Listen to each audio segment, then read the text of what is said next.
So we're back with another round of 8 game.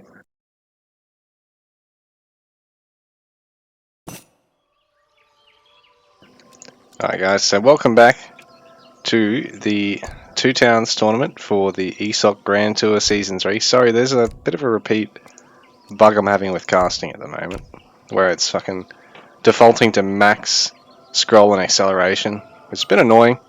Anyway, we've got Kevin in the blue trunks as Indians. We've got Ungurs in the red trunks as the French, and he's actually opting to move his covered wagon a little bit further back. So I wanted to see how this pans out, because it does cost you a villager or two doing this.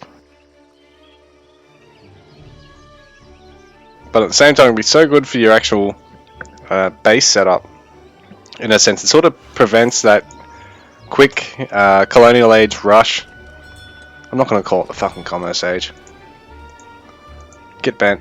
Anyway, we've got trading post coming up here as well for the French player.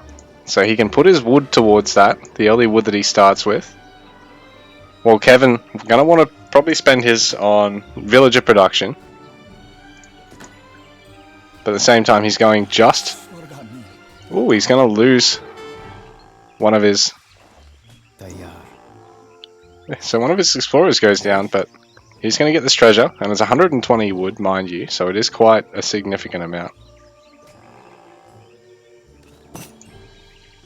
So, and I mean, that's safely protected by his aggressive TC. So, I think Ungurs sort of felt that maybe he's got the more passive opening in this matchup. Because, I mean, Indians are going to have that aggro fort. So, you're going to have that right on your doorstep on top of their really nice Seaboys, which are sort of like British muskets. They're just a little bit stronger than the average one. Well, Ungurs, sorry, he's playing French, so he's on a cav civ. Mobility's not really going to be a problem for him. So having such a totally base layout's probably going to work in his favour, and he's done nicely at getting all these water buffaloes. So French do get access to a native scout, so you have some great map coverage. So Ungurs already got so much coverage of the map, while Kevin has really only got that uncovered. I do like that the loss picture actually shows proper true fog of war. In the other games it tends to show you just reveal map, just minus everything they haven't actually uncovered yet. So it's a bit harder to actually tell where they have and haven't been. And both AoE-0 and AoE-4 work that way. Oh, and so does AoE... No, AoE-3 doesn't. It works like this, where it's true. But in AoE-3... AOM, sorry. But in AOM it's a bit annoying, because unlike AoE-3, you've got those settlements you've got to put your town centers on, so it's sort of nice as a caster to know at the start of the game. And as a tourney admin, because then you can obviously tell the players that it's an Ember spawn. Restart, please. But anyway, Ungurs is continuing to get all these trade posts and capture these topside treasures, while he's keeping tabs on what our friend Kevin's doing, who's managed to get his second explorer up and running again, so he can start splitting up his explorers, and he wants to try and get on these water buffalo. So the French player, there's not really any benefit to holding water buffalo, but for the Indian player, they're getting that XP gen. That's the free 0.1 of an XP per second. I mean, per second. It's nothing major, but you stack up 5 or 10 of them, and you throw down. There's a building Indians have got to get passive gen out of them, because Indians can't actually gather from the water buffalo and those sorts of neutral herdables. But it means that they get free XP out of them, while the other civs, they're sort of a slower gathering option compared to hunts, so you don't bother going with herds, you just sort of steal them from Japanese and Indian players, and for the other players you just fucking use them as a free scout. I mean, in the other matchups, sorry, because it doesn't matter about your opponent getting them. So Ungurs, having taken a treasure from the back of Kevin's base, well, Kevin just getting out both sides of the map for now. So he's sort of a bit behind on how much of the map he's actually got knowledge of, because he dropped that early explorer, but now he can split them up because he's got 2, while the French player, so obviously only got the 1, while the native scout can't really actually do much other than assist him in treasure taking. But we've actually got a quick Carney Martyr, so increases the gathering of nearby villager. I thought he might have gone for aggro, but considering Ungurs has decided to play so passively himself, I guess there's not really a benefit to aggroing up here. I mean, there is, because it denies your opponent to be able to push on or get on these quickly, but at the same time, Kevin's gone for the eco strat, so it's ships resources.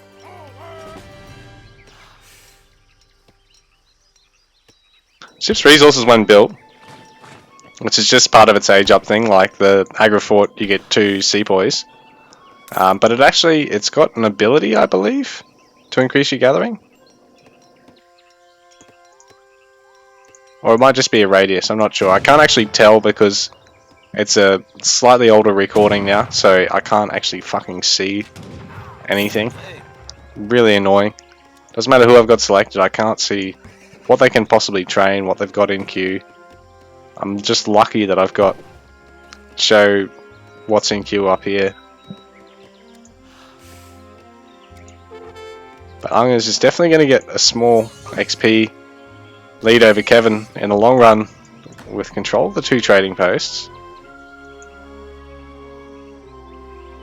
So Kevin just getting treasures around the map for now and trying to amass a force, but he's got crossbows on his doorstep, and sepoys against them isn't the greatest of openings because really you probably want your skirmisher units to actually be able to engage the crossbows. But the French player, if one of these was a stables, mind you, and Kevin hasn't actually scouted this, so Sours are going to be useful against the crossbows because they're going to take so much damage before they'll actually die. Crossbows, their bonuses against infantry, but in saying that, this is a big commitment from Kevin. He's really diving quite hard here, and sepoys aren't as good as the other range. They're not the skirmisher unit for Indians, so what are they actually called? I can't remember. I have to train one so I can actually tell you guys. He's not even training any. So we've got muskets out for Ungurs now. Just in case Kevin's managed to fit a stables behind this, which he has. Sorry, my throat's really dry for some reason. So Sour's hitting the field, but there's already muskets. So Ungurs sort of really catching Kevin out with the opening unit choices here. Like we saw Sepoy versus crossbowmen, and then the muskets have hit the field by the time the Sours have. And there's been no training of Gurkhas. There we go. That's what the name is. I've forgotten the name for some reason. And funnily enough, I knew about the name before I even played AoE 3.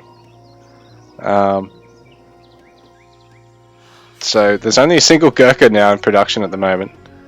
Kevin needs to actually get a house up somewhere. And needs to do it fast because he wants to fit it in while this is still in queue. There we go, so he can get all the way up to 5 in production. So the beauty of AoE 4's macro is that you can slam 1 unit in production, get a house up, and then queue up the other 4. So you're not actually delaying any of that time with the stack. Because it's pretty cool getting to actually train 5 units at a time. If you're coming from AoE 4, every building is a Burgrave Palace.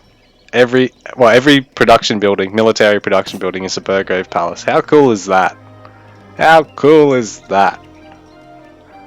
And it doesn't even drop it down to a fifth the time, it's just train 5 things at once.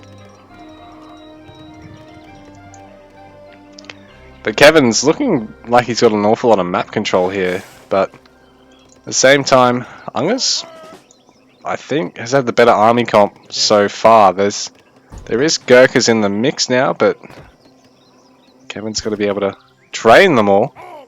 It's a little bit slow there. I think he had the resources to be able to slam them out. But he might be looking to go to the next age. He has managed to catch out the explorer of the French player here. So Baguette Man is down.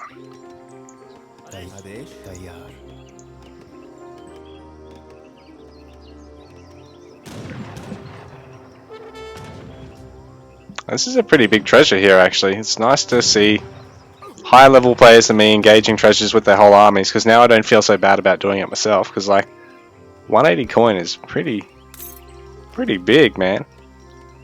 That's like half a fucking resource, like age 2 resource, age 1 resource card. Neither player have got them in these decks. And, ooh, Falc's hitting the field, Dragoons hitting the field. So Ungurs with a very tidy Fortress Age timing. Kevin worked on army size from here, and I mean, if he had some more Sours and had some more Gurkhas from here, I mean, he probably could take this fight, but ooh, at the moment things are looking a bit rough. Kevin's actually down by 20 pop. That's what I mean. I think we could have, even though he's an age behind, I think if he had actually macroed out the units here, he probably could just look at eating this for breakfast, but at the same time, because I mean, once the Falcons fall, it's really hard until the artillery foundry goes back up again.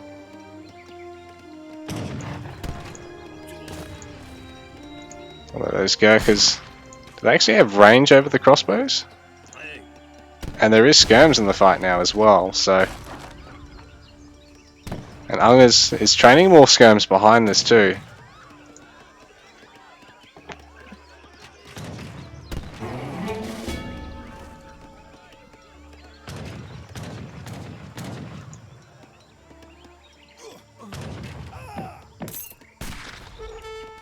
It's a lot of goons just to deal with this huge count of Soas, and it's really nice to see because it's going to be hard for the Falconets to be an easy picking here. With that many goons, like the Soas are going to have to get the most perfect of surrounds. There's already one of the elephants falling. Those guys aren't cheap. They've got great area damage. But the Falcons surviving this long is really proving a threat to Kevin, I think. They've only just gone down, but at what cost? There's still stacks of goons in the mix, and there is still plenty of skirms here too, so I think Ungurs can also continuing to chip away at a couple of units here, and he does now have that artillery foundry. So just the fact that he managed to keep that other one alive so long really hurt Kevin there, who's managed to go to Fortress behind this.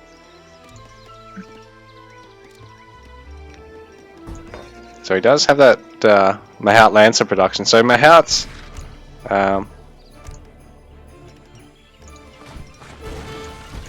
they've got nice area damage. Oh, it's a shipment, that's what it was. Yeah, so they got really nice area damage, but this many goons, they're going to make quite light work of them. But all the Falcons pretty forward there, but I think it's just to keep the goons alive at this point, because if they can pick off those Mahouts, it's a huge XP swing, and it's a really nice cost to Kevin, because I think he's just been shipping them in. I think they are quite an expensive unit to actually train out of the stables, where he wants to be able to produce Sours anyway.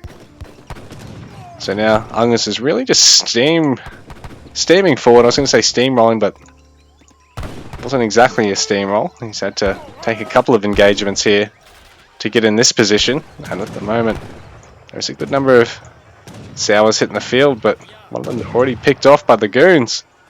And there's nothing to really chip away at the goons. Like, there's some Gurkhas here, but they're not really going to be able to trade well into them. They're only really going to be able to fight the skirms.